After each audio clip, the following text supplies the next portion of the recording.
Días, hermanos, ya estamos por acá, estamos todos. Pues ahí desenfunden ahí sus armas.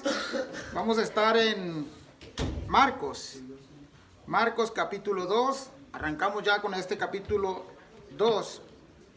Y para arrancar vamos a orar, hermanos. ¿Qué les parece? Amén. ¿Sí me escuchan ahí atrás? Sí. Amén. Pues les invito a orar, hermanos. Amantísimo Señor, gracias por esta mañana. Ayúdanos, Señor, a compartir tu palabra, que sea, Señor, una palabra que no vuelva vacía, Señor. Ese es el efecto que hace tu palabra en la vida de nosotros. Señor, dispone corazones, oídos, Señor.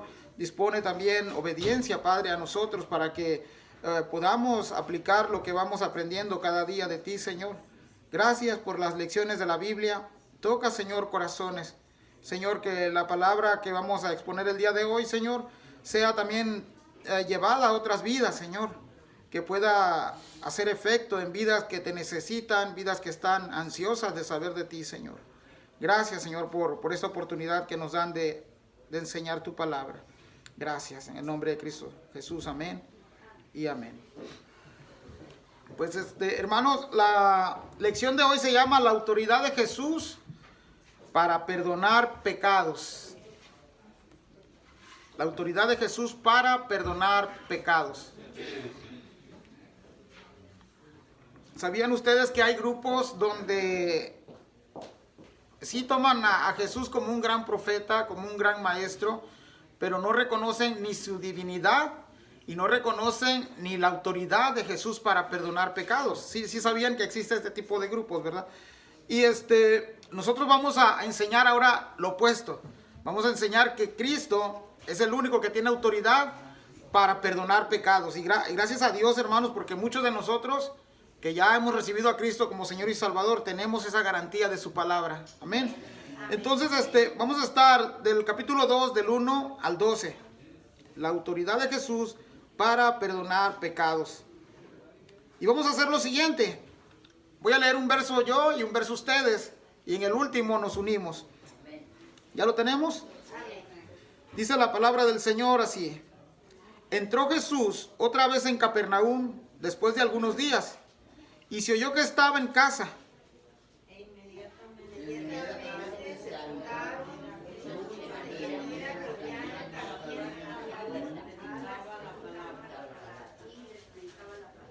Entonces vinieron a él unos trayendo un paralítico que era cargado por 4.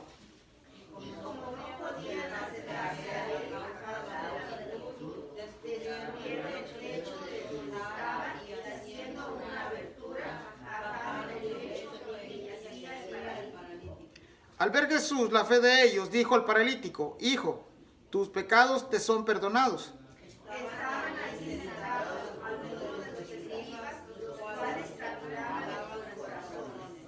¿Por qué habla este así? Blasfemia dice. ¿Quién puede perdonar pecados sino solo Dios? Y conociendo que fuego en su espíritu que habitaban de esta manera les dijo, ¿por qué cauteláis vuestros corazones? ¿Qué es más fácil? ¿Decir al paralítico, tus pecados te son perdonados? ¿O decirle, levántate, toma tu lecho y anda?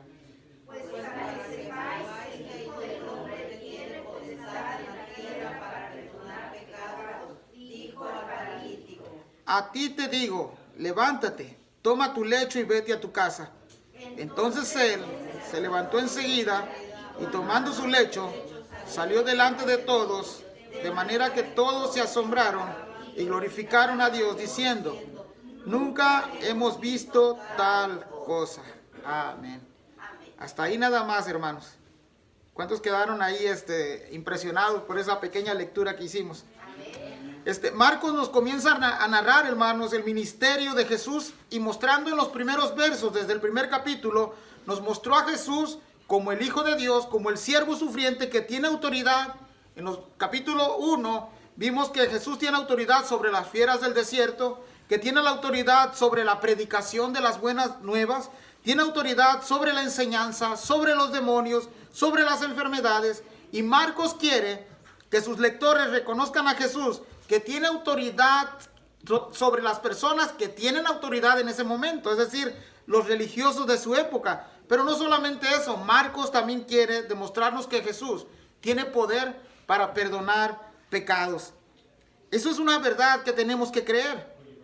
Fíjense, Juan el Bautista, en el libro de Juan 1:29, lo dijo de otro modo. Dijo Juan el Bautista: al siguiente día vio Juan a Jesús que venía a él y dijo: he aquí el Cordero de Dios que quita el pecado del mundo. ¿Se da cuenta cómo Juan el Bautista declara un poco más allá, aún antes del ministerio de Jesús? Él lo ve como el Cordero de Dios que quita el pecado del mundo. Es decir, era el único cordero, el único sacrificio perfecto que Dios se había preparado desde antes para que la humanidad tuviera acceso a Dios. Vamos a dividir, hermanos, nuestra lección en 6 partes. Van a decir, vamos a estar largos. Quizás no, hermanos, pero les voy a dar estas partes en las que vamos a estar. Va a quedar también ahí grabado, ¿verdad? Pero se las doy aquí. La primera parte se llama el regreso a Capernaum. La segunda parte, 4 hombres obstinados, perseverantes y audaces. Esa es la segunda parte. La tercera parte, la reacción de los religiosos escribas. La cuarta parte, Jesús conoce los pensamientos y los corazones. La quinta parte, Jesús, el Hijo del Hombre. Y por último, todos se asombraron y glorificaron a Dios. Si quiere que les comparta más enseguida estos puntos, se los hago con mucho gusto, hermanos. Pero entremos a la primera parte, el regreso a Capernaum. Dice el verso 1, entró Jesús otra vez en Capernaum después de algunos días y se oyó que estaba en casa. Marcos dice que después de algunos días de mucha labor, leímos el capítulo 1, vimos que el Señor tuvo mucha actividad en el capítulo 1, pero tiene que regresar una vez más a Capernaum. Este lugar, Capernaum, se había convertido, hermanos, en el cuartel militar de Jesús y sus discípulos. Se había convertido algo así como un centro de adiestramiento. Se había convertido como lo que nosotros conocemos hoy, centros de acción o células. Capernaum se volvió un lugar de mucha importancia para el ministerio de Jesús. Algo que tenemos que considerar: ¿dónde está nuestro centro de entrenamiento? Recordemos como cristianos que el edificio donde nos reunimos no es la iglesia. Normalmente nosotros decimos vamos a la iglesia, pero no. La iglesia somos nosotros, la componemos nosotros. Y esto simplemente es un edificio llamado templo también. Pero Capernaum se conoce, hermanos, por el ministerio de Jesús como el centro de operaciones de Jesús y sus discípulos. Hoy, hermanos, ocupamos este edificio, pero también podemos ocupar nuestras casas para seguir aprendiendo, adiestrándonos, instruyéndonos en las palabras de Jesús. Jesús usa este lugar de Capernaum para que después de ahí siga preparando a sus apóstoles o a sus discípulos todavía aquí en este capítulo, para que de ahí sigan expandiéndose alrededor de Galilea. Eso lo estuvimos mirando ya en el capítulo 1. Pero pasemos al verso 2. Dice: e inmediatamente se juntaron muchos de manera que ya no cabían ni aún a la puerta. El verso 2, hermanos, nos dice que inmediatamente se juntaron muchos. ¿Te puedes imaginar el efecto que provocó aquella noticia que Jesús volvía? Ya el capítulo 1 nos ha dicho que Jesús tuvo mucha actividad. Su nombre o su fama se difundió por todas partes. Capernaum sin duda estaba esperando la llegada de Jesús. Para nosotros, la palabra muchos puede significar unos cuantos. ¿Sí o no? En el español puede significar eso. Pero la idea que Marcos nos quiere dar es que es una masa, es una gran multitud, es un gentío. En nuestra Real Academia de la Lengua Hispana pudiéramos decirlo que es un montón.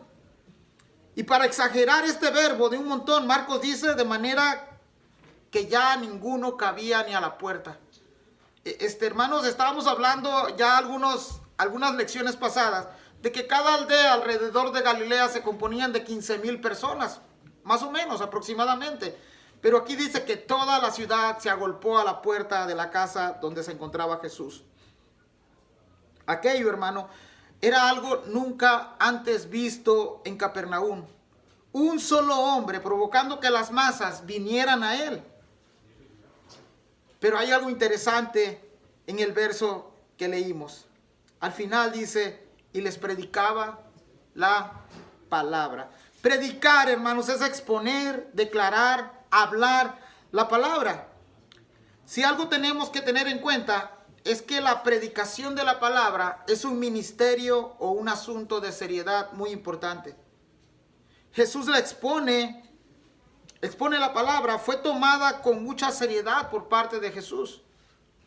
Sí, en el capítulo 1 vimos que se llenó de actividad después de haber enseñado y predicado. Echó fuera demonios, sanó muchos enfermos, pero regresaba a la actividad principal a la cual él había llegado, que era predicar el evangelio. Ahora note que Marcos no dice qué es lo que Jesús está enseñando.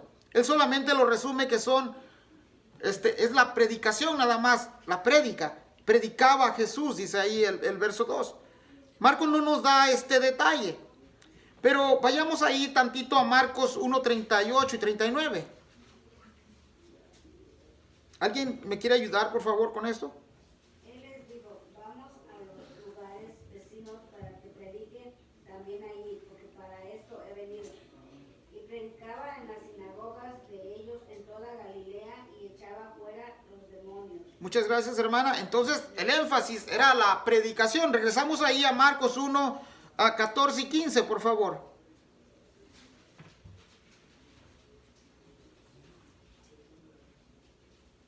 Después que Juan fue encarcelado, Jesús vino a Galilea predicando el evangelio del reino de Dios, diciendo, el tiempo se ha cumplido y el reino de Dios se ha acercado. Arrepentíos y creed en el evangelio. Gracias, hermana. Entonces, sí, hubo actividad en sanación, en liberación. Incluso acabamos de leer versículos antes de la sanación de un leproso. Sí, era parte del ministerio de Jesús, pero vemos el énfasis de la predicación. Es posible que la predicación en aquella casa siga siendo la misma de los versos que acabamos de leer. El evangelio del reino de Dios. A finales del capítulo 1, hermanos, vimos la intensa actividad de Jesús en lo que fue la sanación y la liberación de personas poseídas. Pero al volver a casa, dice Marcos, a Capernaum, por un momento esta actividad de sanar y liberar se había puesto como en pausa. Y Jesús comenzó a hacer lo mismo que venía haciendo. La predicación era parte fundamental del evangelio en el ministerio de Jesús. Las personas, hermanos, que solamente conocen a Jesús por un milagro, en nuestros días, un alto porcentaje se regresa nuevamente al mundo. A veces solamente esperan su milagro recibido, o si no lo recibieron, pero de ahí vuelven a irse. Y tenemos el ejemplo de los 10 leprosos. Siempre lo recordamos cuando hablamos de esto, ¿verdad? Pero cuando la persona se enamora de la palabra de Dios, por lo que la Biblia nos dice, entonces aquella persona es muy difícil que vuelva atrás. Es muy difícil, hermano. Y cuando una persona se enamora de la predicación, se enamora de Jesús, se enamora del que tiene toda autoridad, no dejamos de hablar de Él. Cuando la iglesia, hermano, se aleja de la centralidad de la predicación, es vulnerable a ir en pos de otro evangelio. Y somos arrastrados, somos sacudidos, somos llevados por cualquier viento de doctrina. Pero hermanos, recordemos que nuestra centralidad debe de ser Cristo. Debe ser la predicación del evangelio. Todo tema que expongamos tiene que ir en torno a la persona de Jesús. Por eso es que los cristianos, hermanos, muchas veces nos llamamos, y espero que sea lo correcto, que nos llamemos cristocéntricos. Porque nuestro entorno gira el eje central, que es Cristo y su evangelio. Eso debería de ser nuestro entorno en nuestra vida espiritual. Que Cristo Jesús, hermanos, sea siempre nuestro centro, fuera y dentro de la iglesia. Eso es algo que tenemos que tener en mente en todo momento. Pasemos a nuestro segundo punto, que era 4 hombres obstinados, perseverantes y audaces. Ese es nuestro segundo punto. Verso 3 dice, entonces vinieron a él unos trayendo un paralítico que era cargado por 4. Verso 4 dice, y como no podían acercarse a él a causa de la multitud, descubrieron el techo de donde estaba y haciendo una abertura, bajaron el lecho en que yacía el paralítico. Marcos nos da este detalle que son 4 hombres. Usted va a ir al libro de Mateo y Lucas, no nos describe este detalle. Marcos dice que son 4 que hacen la maniobra para mover a este paralítico. Por cierto, hermanos, si usted cuenta con amigos como estos que trajeron al paralítico ante Jesús, dele gracias a Dios. Son pocas las personas que tienen esta disponibilidad de atraer gente y de mostrarles a Jesús, ¿verdad? Segundo, conviértase en un amigo de algún paralítico. Y no estamos hablando de alguien físico, sino de un paralítico espiritual. La iglesia necesita que hermanos y hermanas tengamos la disponibilidad de llevar a Cristo a muchos inmovilizados. No solo como una alternativa más de vida. No sé si ustedes han escuchado, acércate a Cristo y te irá bien. Acepta a Cristo y serás sano. No solamente como una alternativa más para la vida, sino como la única alternativa para el hombre y el perdón de pecados. Si hay algo que tenemos en deuda contra Dios, dice Romanos, que estamos enemistados con Dios. Y los que no han aceptado a Cristo siguen enemistados con Dios. Esa es la realidad que hay, hermanos. Gracias a Dios, porque los que estamos aquí, creo que todos hemos recibido ese regalo de Dios. Y al recibir ese regalo, hermanos, inmediatamente pasa algo. Volvemos a tener esa misma conexión con Dios. Pero es por medio de Jesús. Hermanos, volviendo al tema, estos hombres escucharon lo que Jesús había hecho en días pasados en Capernaum y alrededor. Y ese día no iban a dejar la oportunidad de llevar a su amigo, el paralítico. Ese día el amigo paralítico de este hombre, el paralítico se iba a encontrar con alguien que tiene toda autoridad, con alguien que no solamente lo iba a sanar, sino que iba a ir mucho más allá. Iba a ver la condición interna de este hombre. Nuestra condición interna, hermanos, hoy en día puede decir dentro de nosotros justificado.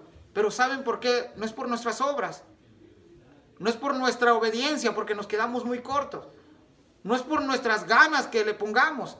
Es porque Cristo ha hecho esa gran diferencia. Es porque Cristo ha entrado a morar en nuestra vida. Hermanos, no tenemos la edad de este hombre. O el tiempo que lleva siendo un paralítico. Pero creo que tiene una urgencia de ser sanado de la parálisis. Mirando desde un ángulo espiritual, hermanos, la parálisis espiritual impide avanzar en el amor. La parálisis espiritual impide que la justicia pueda ser ejercida como Dios espera de nosotros. Impide que la obediencia sea completa cuando Dios nos pide algo. Impide que el amor de Dios se manifieste plenamente en nosotros. Y muchas cosas más que la parálisis espiritual puede hacer. Por ejemplo, el amor al prójimo. No nos deja demostrar ese amor porque hay una parálisis interna que no nos deja, nos obstaculiza.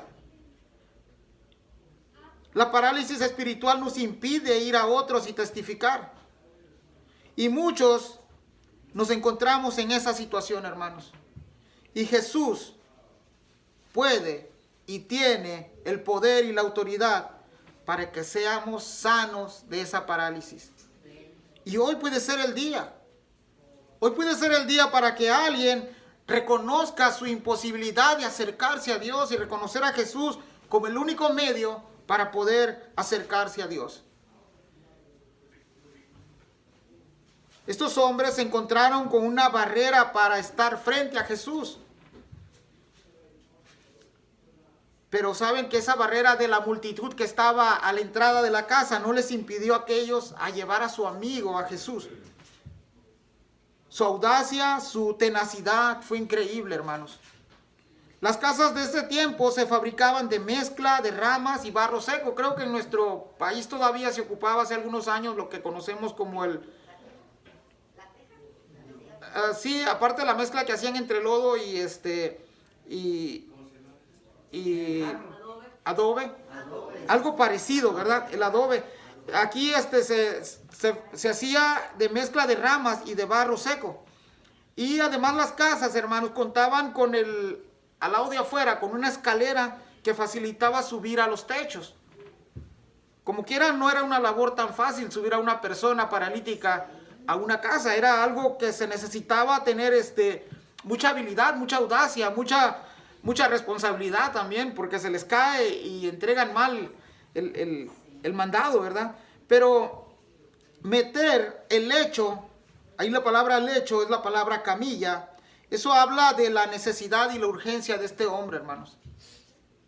Este hombre necesita a alguien que pueda hacer algo por él. Pero podríamos poner al hombre necesitado, al paralítico, y a la par a los 4 hombres que lo han llevado. Y vemos la reacción de Jesús. Ahorita vamos a mirar que Jesús los queda mirando y se sorprende de la fe de estas personas.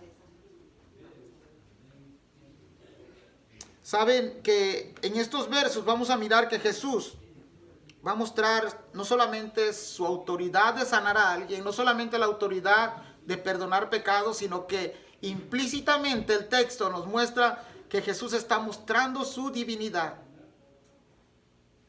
Es algo que nosotros deberíamos de tener en memoria, porque aunque ustedes no lo crean, llegan personas que llegan a enseñarte la Biblia y te dicen, bueno, sí, Jesús fue todo lo que tú dices, pero no fue Dios. O si es Dios, es un Dios chiquito. Y es una herejía, hermanos, una blasfemia. Nosotros tenemos que demostrar con la palabra del Señor que Cristo es Dios. Y es la segunda persona de la Trinidad, hermanos, de la que se encarnó, la que tomó forma de hombre. Y es la única que puede ahora presentarnos justo delante de Dios. Ahora, ¿te imaginas? Jesús está enseñando y de repente se escucha pasos en la azotea. Ese es un dicho, ¿verdad?, que tenemos. Y después de paso, se comienza a abrir ese techo de aquella casa. Imagina a la multitud que está atento a la predicación de Jesús, pero de repente comienzan a escuchar que el techo se está derrumbando y quitan la mirada de Jesús para mirar arriba.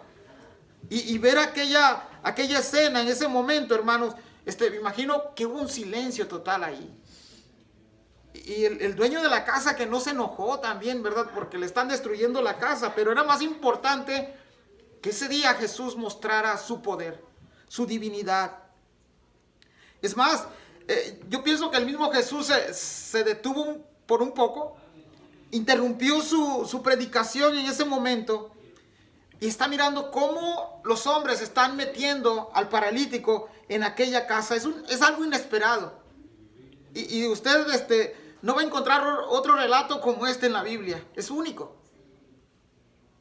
Miremos el verso 5. Dice el verso 5, al ver Jesús la fe de ellos, dijo al paralítico, hijo, tus pecados te son perdonados. Mira lo que hace Jesús. Los ve y reconoce que hay fe en ellos. La confianza que hay en aquellos hombres lo lleva a Jesús a responder algo impresionante. Primeramente le dice, hijo, tus pecados te son perdonados. De repente, imagínense uno de los 4 que lleva a aquel hombre decirle a otro, ¿oíste lo que dijo? Jesús le llamó hijo. Jesús le llamó hijo. Hermanos, para la sociedad estas personas como el leproso, el paralítico, el sordo, tenían condiciones que eran rechazadas por la sociedad y por los religiosos de esa época. Y que de repente el rabino del momento, Jesús, le diga hijo. Y no se lo dijo nada más así. Yo imagino que emanó amor en las palabras de Jesús. Eso rompe los paradigmas y el modelo tradicional de aquella época. Y debe de romper los paradigmas nuestros. A veces creemos que otras personas no merecen el amor de Dios. Que solamente somos nosotros los elegidos y los que tenemos, por así decirlo, ese nombre de llamarnos cristianos. Pero sabes que el cristianismo es para toda persona. Para toda raza, para toda lengua.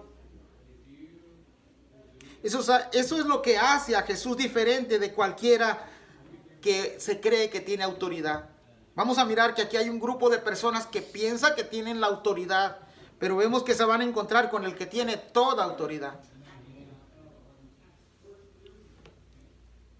Su bondad, su amor, su misericordia emanan de Él, hermanos. Y cuando digo la palabra emanan de Él, es que Él es el origen de todos los atributos, como el amor, como la justicia, como la bondad, como la misericordia. No solamente que sale de su boca, sino que Él es todo eso. Él es el origen de todas las cosas. Y aparte, no solamente le dice hijo al paralítico, sino agrega una porción más y le dice, tus pecados te son perdonados. Hermanos, este hombre paralítico no buscaba ser perdonado de sus pecados. Él quería una sanidad física. Él no quería el encuentro con Jesús, él quería sanar. Él tenía la necesidad de ser sanados. Pero estoy seguro de que los cuatro hombres que van con el paralítico esperan algo va a ser Jesús. Algo Jesús va a hacer. No sabemos, pero algo Jesús iba a hacer ahí, decían estos hombres. Hermanos, ese día Jesús cambiaría la vida de aquel hombre y las que están a su alrededor para siempre. Nuestros vehículos traen una plaquita enfrente que se llama velocímetro. Y va marcando ahí el millaje, si van quedando ahí los números de millas que uno va recorriendo. Bueno, el velocímetro de pecado de aquel hombre, aquel día quedó en 0 millas.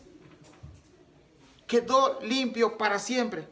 Vaya conmigo ahí a Isaías 1:18.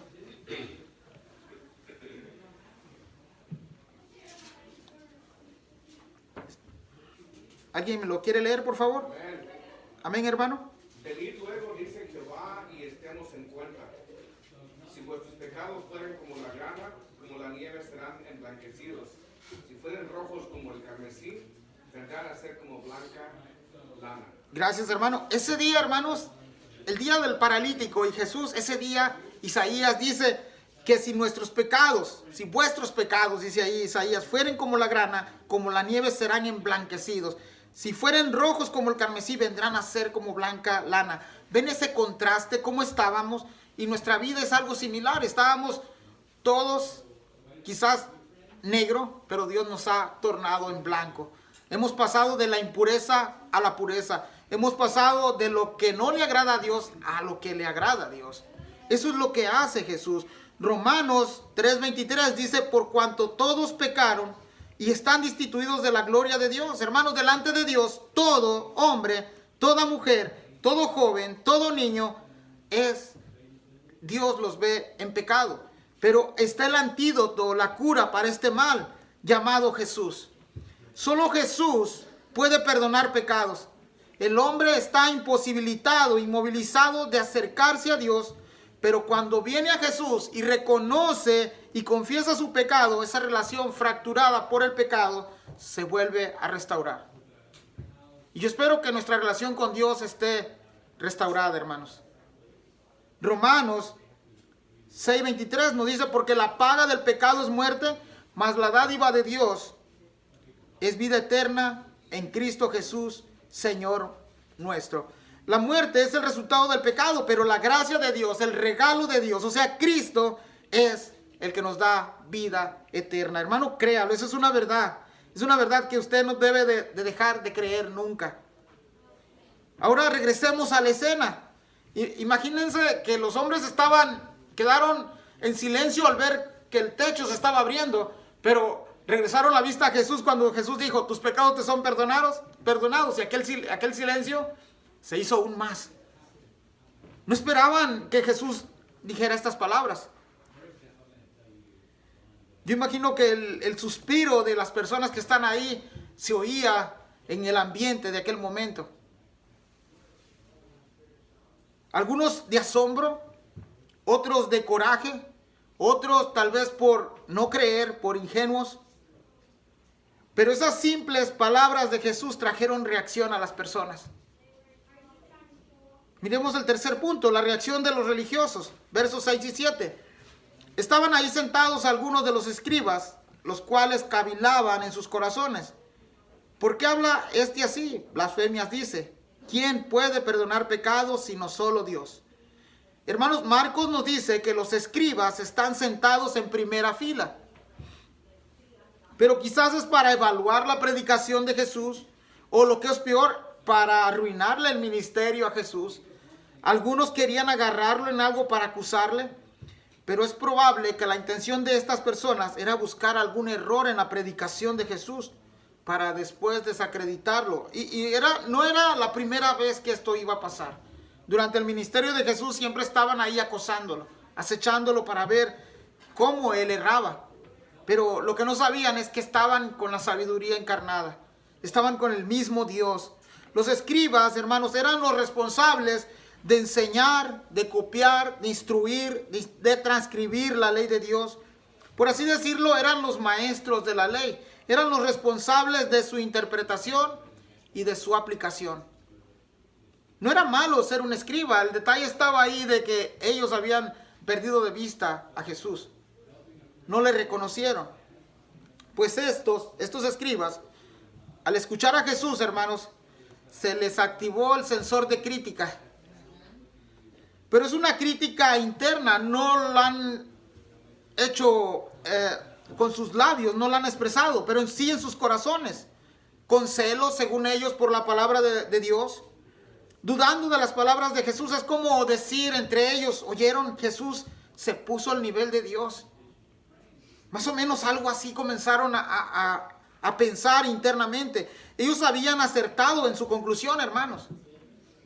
Jesús está dando a conocer su divinidad a los presentes, pero ellos, no es una simple declaración que ellos hacen. Ellos han dudado de lo que Cristo está diciendo. Y eso que Jesús habla, tus pecados te son perdonados, hicieron estragos en las mentes de los escribas. Entendieron la implicación de lo que Jesús está diciendo en ese momento. Ellos entendieron que la segunda persona de la Trinidad, Jesús, se declara divino. Ese día Jesús había mostrado su divinidad a los que estaban presentes. Y no había duda que los escribas lo entendieron perfectamente. En el juicio contra Jesús vemos al sumo sacerdote decirle blasfemias, dice, porque él dice, Jesús se hizo, no se lo dijo verbalmente, explícitamente, pero por sus declaraciones llegaron a la conclusión que se hacía igual que Dios. Y hermanos, era visible todas las cosas que apuntaban hacia Jesús en el Antiguo Testamento, y ya estando Jesús ahí, era visible todas las señales que en él caían. Las profecías del Antiguo Testamento se hacían patentes en el ministerio de Jesús. Verso 7, miramos cómo ellos siguen ahí pensando internamente. Dice, ¿por qué habla así? Blasfemias dice. ¿Quién puede perdonar pecados sino solo Dios? ¿Saben? Esta conclusión de los escribas era correcta. Comprendieron, hermanos, que lo que había dicho Jesús para ellos era una blasfemia. Ellos habían pensado que lo que Jesús está diciendo ahí es algo que Jesús se había atribuido para él. Nosotros ahora lo comprendemos que Él es el Hijo de Dios, Él es un ser divino. Nosotros decimos, hermanos, que Jesús es 100% hombre, 100% Dios. A eso nosotros le llamamos la unión hipostática. Decimos que Jesús es humanamente perfecto y perfectamente humano, mientras que nosotros somos humanamente perfectos, pero imperfectamente humanos. Todos los atributos del Señor fueron perfectos. La Biblia nos dice en Hebreos que fue un hombre sin mancha y sin pecado. Fue alguien recto. Para nosotros, hermanos, el Hijo de Dios con autoridad es Jesús. Es el único al que Dios Padre le ha dado toda potestad, no solamente de lo que está en el cielo, sino también de lo que está en la tierra. Y ellos dijeron algo cierto: nadie puede perdonar pecados sino solo Dios. El problema para ellos es ver a Jesús como Dios. Eso para ellos no tenía sentido en sus razonamientos. No podían comprender que el que lo sustenta todo con la palabra de su poder es Dios, y lo será eternamente. Y sin Él el hombre solo es una criatura más de la creación. Pero cuando venimos a Él, a Jesús, Él es quien nos ve con compasión eterna. Así como vio a este hombre y lo perdonó a sí mismo, nos ha perdonado a nosotros. Asimismo quiere perdonar a otros. Asimismo hay muchos que aún van a escuchar del Evangelio y van a venir a los pies de Él. Pero es nuestra tarea, así como estas 4 personas trajeron a aquel paralítico, es nuestra labor ir por los que no pueden venir hacia Él. Pasamos al punto 4, hermanos. Jesús conoce los pensamientos y el corazón.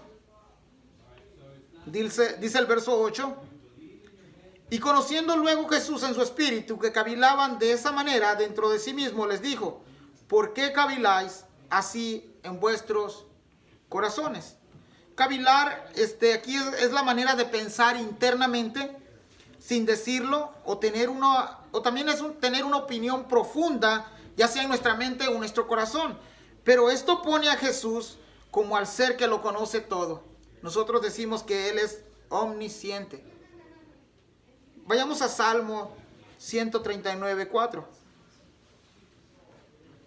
¿Alguien quiere leer, hermanos, para mí?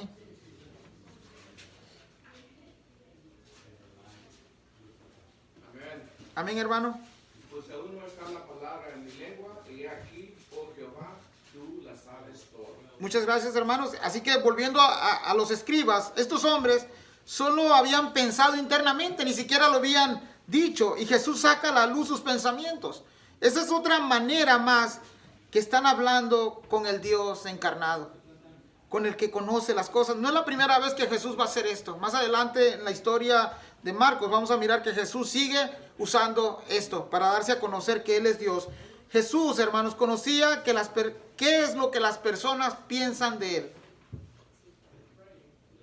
¿Por qué caviláis así en vuestro corazón?, dijo Jesús.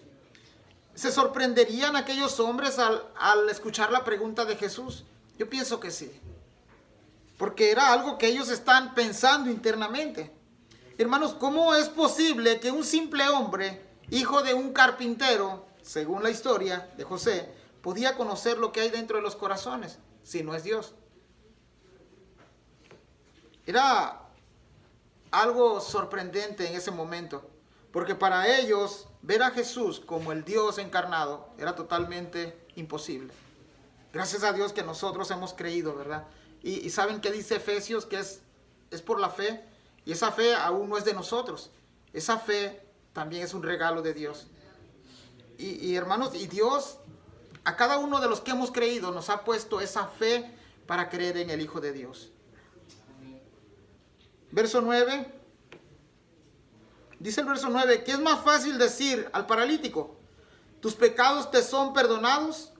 O decirle: levántate, toma tu lecho y anda. Aunque es una pregunta solamente, la podemos separar en dos. Ambas, hermanos, para mí son difíciles de responder. No sé si para usted también.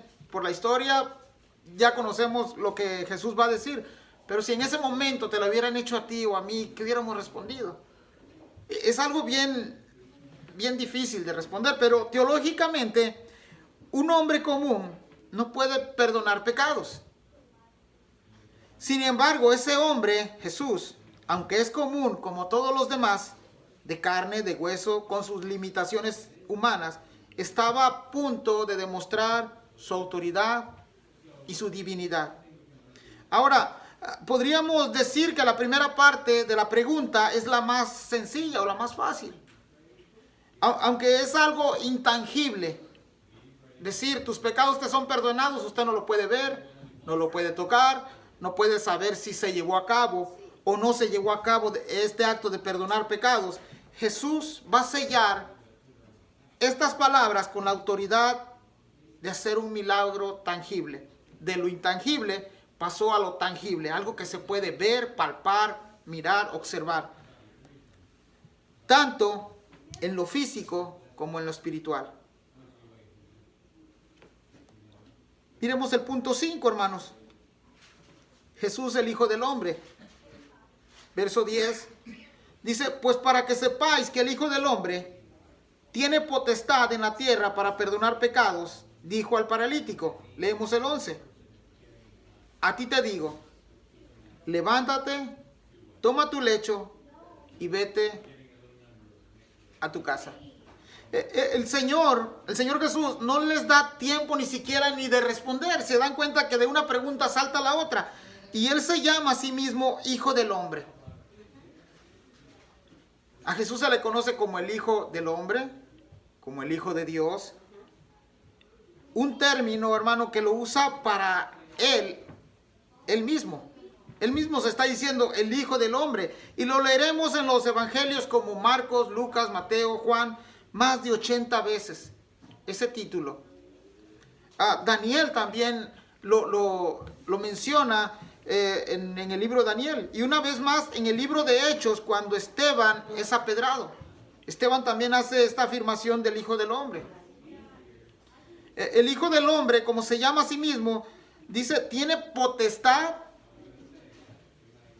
autoridad, dominio, facultad para perdonar pecados. Todas estas cosas, hermanos, si usted las enfoca y las analiza bien, potestad, autoridad, dominio, facultad, apuntan a algo. Toda la autoridad está sobre Él. Toda autoridad, hermanos, todo dominio, toda potestad, toda facultad. Tenemos esta declaración que debería de llevarnos a rendirnos a los pies de Jesús. Un día el Señor volverá, ya no volverá como el siervo sufriente, volverá como el Rey de Reyes y Señor de Señores. Y esta autoridad, hermanos, nosotros vamos a tener que someternos a ella.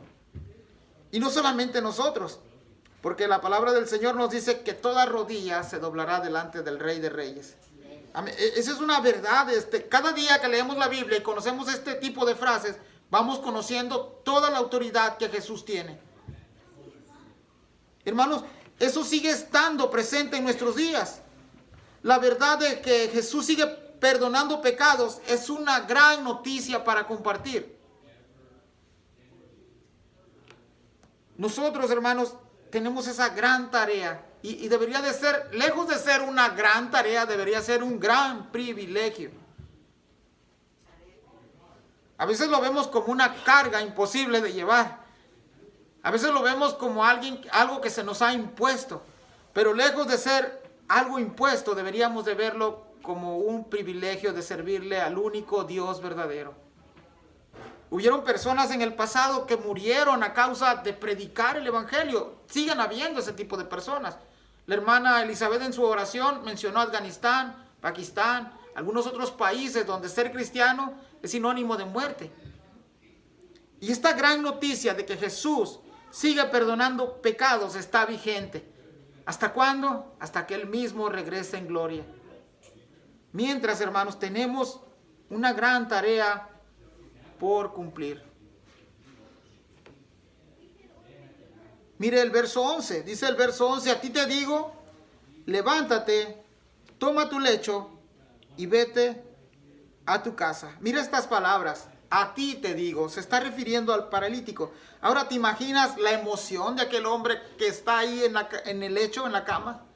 ¿Te imaginas cuál era la mirada entre Jesús y aquel hombre? Quizás aquel hombre está diciendo, ya Jesús, por favor, dilo. Ya di que voy a ser sano. Eso nos deja, hermanos, a nosotros debería de asombrarnos. Y te imaginas las personas que están incrédulas ahí mirando toda aquella escena en la que Jesús y el paralítico están protagonizando. Quizás el paralítico ahí está diciendo internamente, Jesús, apiádate, ya declara la palabra, ya sáname. Y Jesús le dice, levántate, toma tu lecho y vete a tu casa. Esas 3 órdenes, hermanos, le cambiaron la vida para siempre a este hombre. Para siempre. Por fin los 4 amigos ya no tendrían que andar cargando a aquel hombre. Quizás no era la primera vez que lo llevaban de un lado a otro. Por fin él podía hacer las cosas por su propio medio. Podría seguir una vida normal como cualquiera que camina. Quizás este hombre se inscribió en aquel año en el maratón de Capernaum para demostrarle al mundo lo que Cristo había hecho por él. Quizás comenzó como el leproso a pregonar a Jesús por lo que él había hecho, Jesús había hecho por él. Jesús le cambió la vida para siempre, hermanos. Y no solamente fue la vida externa, la física. Lo principal, lo más importante fue la vida interna, lo espiritual. Ese hombre era un pecador que a partir de ese día había quedado su cuenta saldada con Dios. Y eso es lo que pasa en nuestras vidas. Al momento que nosotros reconocemos, y quiero hacer mención y énfasis en esto, reconocemos, pero a la vez también cambiamos o viramos nuestra vida para encontrarnos con el único Dios verdadero. Proverbios nos dice que el que confiesa sus pecados, el que no lo confiesa, dice, no alcanzará misericordia, pero el que lo confiesa y se aparta, ve esa frase, y se aparta, alcanzará misericordia. Porque a veces nada más decimos que Dios perdona todos nuestros pecados, pero seguimos viviendo igual.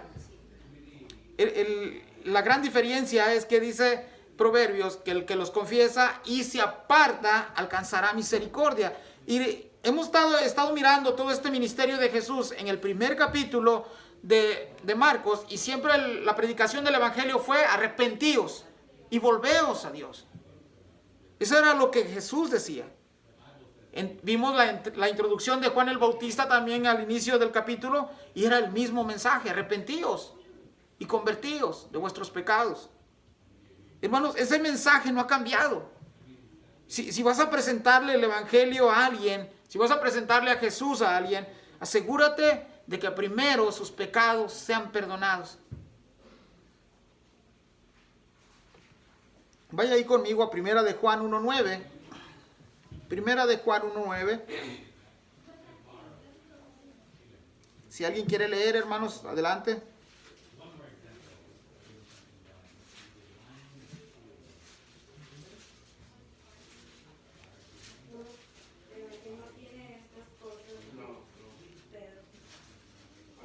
Amén, hermano. Si confesamos nuestros pecados, Él es fiel y justo para perdonar nuestros pecados y limpiarnos de toda maldad. Muchas gracias, hermano. Entonces, si confesamos, dice Juan, nuestros pecados. Hermano, yo voy a sentir si hiero su sentimiento, pero no es María, no es Juan Diego, no es Esquipulas, no es nadie más que Jesús.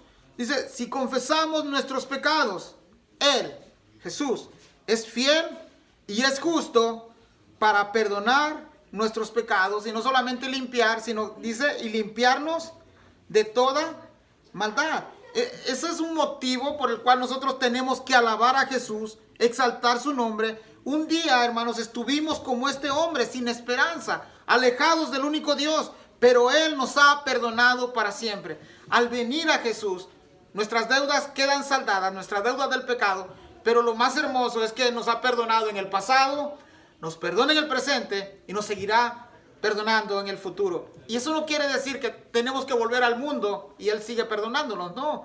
Estamos diciendo que nuestros pecados, a partir de que aceptamos a Jesús, siguen siendo perdonados, hermanos. Pero tenemos que hacer este acto, confesar nuestros pecados. Aprendamos una lección acerca de Job. Job nos dice que cuando él se presentaba ante Dios, no solamente clamaba por él, sino también por sus hijos, ¿verdad? La intercesión. Y increíble la historia de Job, porque al inicio lo presenta como un hombre justo.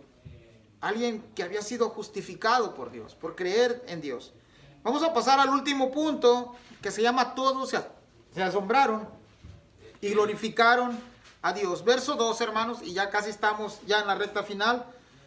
Dice el verso 12: entonces él se levantó enseguida y tomando su lecho salió delante de todos, de manera que todos se asombraron y glorificaron a Dios diciendo: nunca hemos visto tal cosa. Hermanos, Jesús no es como los milagreros de hoy en día. Muchas personas van de campaña en campaña de sanidad, y si es posible cada mes. Pero este tipo de personas muchas veces no van siguiendo el evangelio de Cristo. Van siguiendo la sanidad que le ofrecen por medio de Cristo. Y lo que es peor, hermanos, este tipo de situaciones se va metiendo mucho a las iglesias. Y no es que el Señor no nos pueda sanar, No es que el Señor no quiera sanarnos. Recuerdan el leproso, si tú quieres puedes limpiarme. No es eso. El ministerio de Jesús fue siempre centrado en la predicación, porque sabe que el hombre, aunque reciba una sanidad física, a la larga va a morir. Y si no tiene una sanación espiritual, si no tiene una salvación por medio de la palabra, la Biblia dice que el fin de ese hombre es el infierno. Entonces, en eso se ha convertido la predicación del evangelio, hermanos. Muchas veces vemos que personas van de campaña en campaña porque hay sanidad, pero si anunciaran, ven, vamos a anunciar arrepentimiento en el nombre de Jesús, las personas serían muy pocas. Porque las personas van buscando lo que les conviene. No les conviene una vida espiritual de vida eterna. Muchas veces el beneficio de venir a Jesús es algo externo. Y platicábamos acerca de todos los evangelios que han ocurrido a lo largo de nuestra corta vida de nosotros, que el de la prosperidad, que el de la confesión positiva, que el de los milagros. Y tenemos que ir identificando dónde nosotros estamos.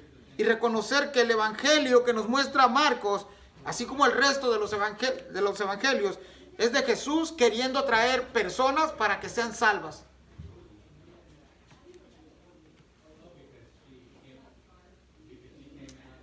Los milagros de Jesús, hermanos, fueron auténticos.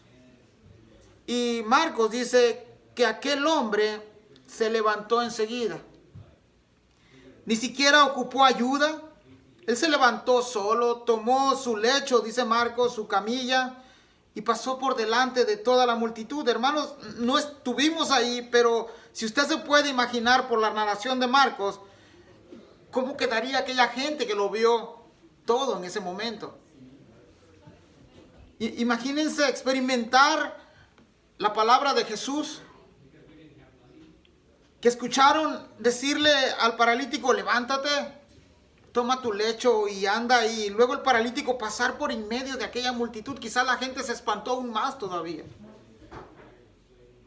Pero lo que estaba haciendo Jesús aquí era sellar su ministerio con algo tangible como algo intangible. Nosotros no sabemos si hemos sido perdonados, ¿verdad?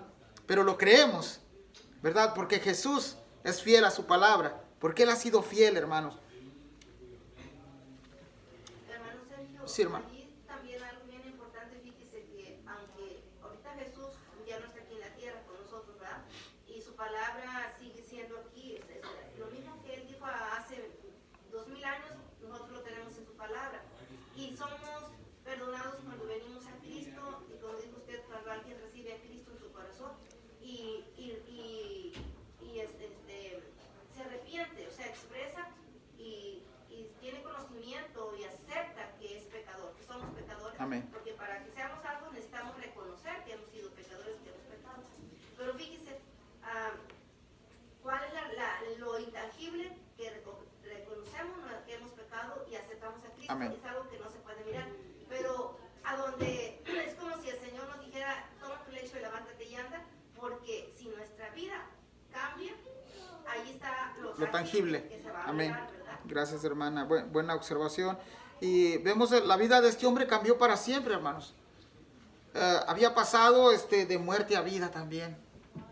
El apóstol Pablo le dice al carcelero, cree en el Señor Jesucristo y serás salvo. Podemos mirar que como dijo la hermana, que lo que sucede internamente en el exterior también se puede demostrar con una vida distinta. Hermanos, aquí el principal de esta historia no es el paralítico, ni tampoco son los 4 hombres que abrieron el techo, mucho menos el dueño de la casa. Aquí el principal de la historia es Jesús. Y podemos ver su autoridad, su poder, su divinidad, su potestad sobre todas las cosas. El que antes era paralítico, hermanos, su cuerpo solamente sirvió para demostrar el poder de Jesús. Y no sé ustedes si se acuerdan de aquella persona que le dijo a Jesús, oye, ¿quién pecó, este o sus padres? Y el Señor le dice, nadie, ¿verdad? Es para que el poder de Dios se manifieste, la gloria de Dios se manifieste en él. Y aquí, hermanos, vemos que este hombre por medio de este hombre, vamos a mirar el efecto, que todos glorificaron a Dios. Todos quedaron asombrados. Ahora se imaginan ustedes la audiencia y los escribas, ¿qué cara pondrían al mirar al paralítico salir en medio de ellos? Yo imagino que el paralítico salió y les dio 2 brincos y brincaba y saltaba. A lo mejor se tocaba si era real lo que estaba pasando. Pero la multitud que está ahí también tuvo una reacción. Prontamente se olvidaron del desperfecto del techo y centraron su mirada en el que antes no caminaba. Y la Biblia ahí en Marcos nos dice el verso 12 que todos se asombraron y glorificaron a Dios diciendo, nunca hemos visto tal cosa. Esa frase, hermanos, nunca hemos visto tal cosa. Recordemos que Jesús no solamente ha entrado en Capernaum, sino en que alrededor de sus aldeas, y lo que ocurrió esa vez ahí, en esa casa, no había sucedido nunca.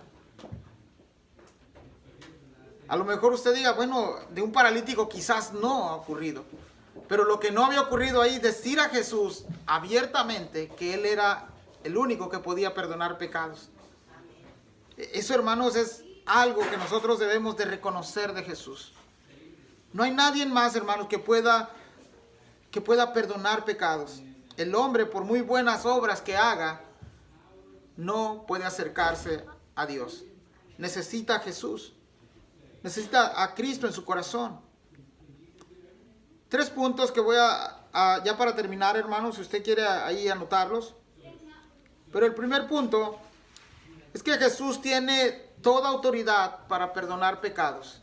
Esa es una verdad que tenemos que creer y testificar. 2. El conocimiento divino de las cosas es que Jesús escudriña los pensamientos y los corazones. 3. Él es el hombre divino llamado el Hijo del Hombre. Para concluir, hermanos, si tú has reconocido a Jesús como el único que puede perdonar pecados, entonces dalo a conocer. Sigue compartiendo. Sigue hablándole a las personas que no hay perdón de pecados fuera de Jesús. Y si no lo conoces, hoy puede ser el día. Hoy puede ser el día en que te pongas a cuenta con Cristo.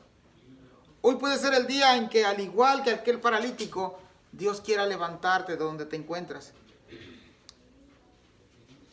Hoy puede ser el día en que tu vida cambie para siempre. Si has reconocido, hermanos, que Jesús es el único que tiene toda autoridad hasta para perdonar pecados, entonces alábale. Él es digno de ser alabado. Él es un rey lleno de justicia, es un rey lleno de amor, lleno de misericordia, es un rey lleno de bondad, y Él perdona el pecado. Y no solamente alábelo, glorifíquelo, testifíquelo. Gracias a Dios, Jesús continúa perdonando pecados. No te vayas sin antes reconocer este gran poder de Jesús, esta gran autoridad de Jesús. Si tú sabes que le has ofendido, que te has extraviado o que necesitas el perdón, no sé si a ustedes les pasa, pero a veces hay algo que Dios ha puesto en nosotros que se llama conciencia. Y a veces nuestra conciencia nos acusa, ahí nos está redarguyendo. Al cristiano tenemos algo internamente que Dios ha puesto en nosotros que se llama Espíritu Santo. Y es el que nos contricta, el que nos lleva al arrepentimiento también.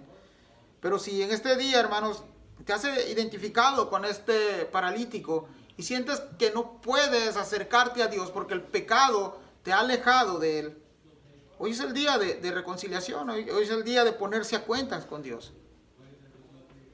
He terminado, ¿por qué no nos ponemos de pie? Pero si alguien quisiera hoy ponerse a cuenta con Jesús, si quisiera rendirse ante Jesús, hoy es el día, hermanos.